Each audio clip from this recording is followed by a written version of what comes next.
Hello friends, आपका स्वागत है मैथ्स फंडा विद दिलीप झा में। आज हम संबंध फलन के संबंध में जानकारी लेंगे। संबंध फलन को समझने के लिए तीन भागों को समझना बहुत आवश्यक है। पहला भाग तो होता है कार्तीय गुणा दो समुच्चयों के बीच में। दूसरा होता है उसमें संबंध, किस तरह संबंध हम उसमें दिखा सकते हैं, दो समुच्चयों के अवयवों के बीच में संबंध कैसे दिखाया जा सकता है। और फिर एक संबंध कैसे धीमे धीमे एक फलन के रूप में बदल जाता है जब हम इसको फलन कहते हैं। फलन में एक निश्चित शर्त होती है, उस शर्त के अनुसार जब हम वो संबंध बनते हैं तब उनको फलन कहा जाता है। अदरवाइज उसको संबंध ही कहा जाता, फलन नहीं कहा जाता। तो ये तीन पार्ट हैं। इस तीन पार्ट के पहले भाग पर आज हम फोकस करते हैं। यहाँ मैंने समुच्चय लिया ए बराबर है बैग, कोट और शर्ट, और दूसरा हमने लिया लाल और नीला। ये भी एक समुच्चय, इसमें कलर है।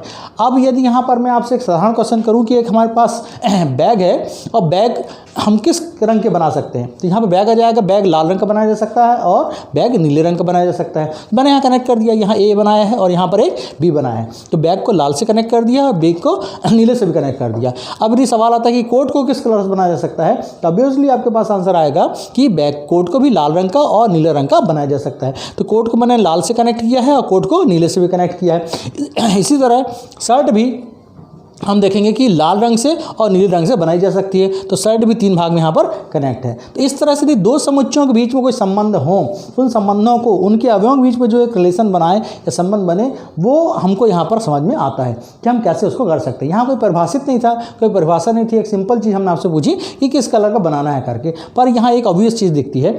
अब यदि हम यहाँ पर देखें कि कोई समुच्चय हमारे पास हो, तो हमको जो संबंध बन रहे हैं, जो उनके पेयर बन रहे हैं, वो क्या बन रहे हैं, इस तरह से बन रहे हैं, बैग और लाल।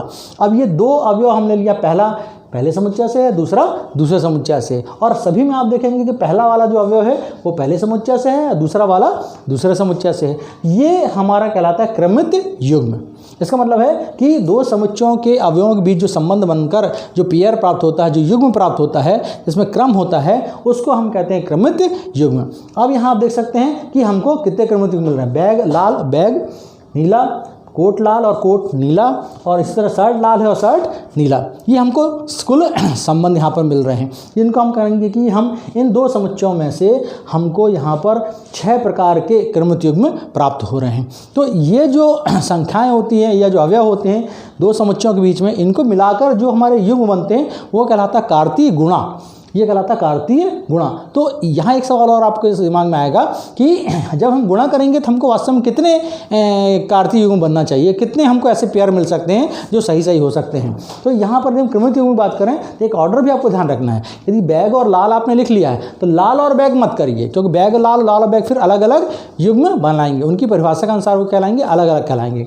यदि हम क्रमिक युग्म कहते हैं कि ए और बी के बीच में कार्तीय गुणा कर रहे हैं, यहाँ मैं आपको स्पष्ट कर दूँ कार्तीय गुणा का रिलेशन किस तरह से आता है। तो ये इस तरह से आता है कार्तीय गुणा में। ये होता है ए और क्रॉस बी होता है, ए क्रॉस बी। और ए क्रॉस बी जो हो रहा है, इसको समझने के लिए आप देख सकते हैं यहाँ पर कि नंबर ऑफ ए में कितने अवयव हैं, नंबर ऑफ ए में 3 अवयव हैं, और नंबर ऑफ बी कितना है, नंबर ऑफ बी यहाँ पर है वो है 2 है। और कुल क्रमित युग्म की संख्या बराबर क्या आएगा, 3 गुणित 2 बराबर 6 आएगा। दैट मीन्स आप हमेशा ये समझ सकते हैं कि यदि हमारे पास कोई भी 2 अवयव हैं, उनके कितने पेयर बन सकते हैं, उनके ऑर्डर्ड पेयर हम देखना चाहें तो कुल कितने बनेंगे। दोनों समुच्चयों के अवयवों का गुणा करने से जो संख्या प्राप्त होती है उतने कार्तीय गुणा बनेंगे, उतने क्रमित युग्म बनेंगे। और ये सारी प्रोसेस जो है, ये जो विधि है गुणा करके या एक अवयव को, एक समुच्चय के अवयवों को दूसरे समुच्चय जोड़ना, यही आपका कार्तीय गुणा कहलाता है। ये कार्तीय गुणा जब आप स्पष्ट समझ जाएंगे हमको कितने पेयर, कितने ऑर्डर्ड पेयर, कितने क्रमित युग्म हमको मिलेंगे, तब हम आगे इस संबंध भाग में जाएंगे और इसको हम आगे समझेंगे। थैंक्स।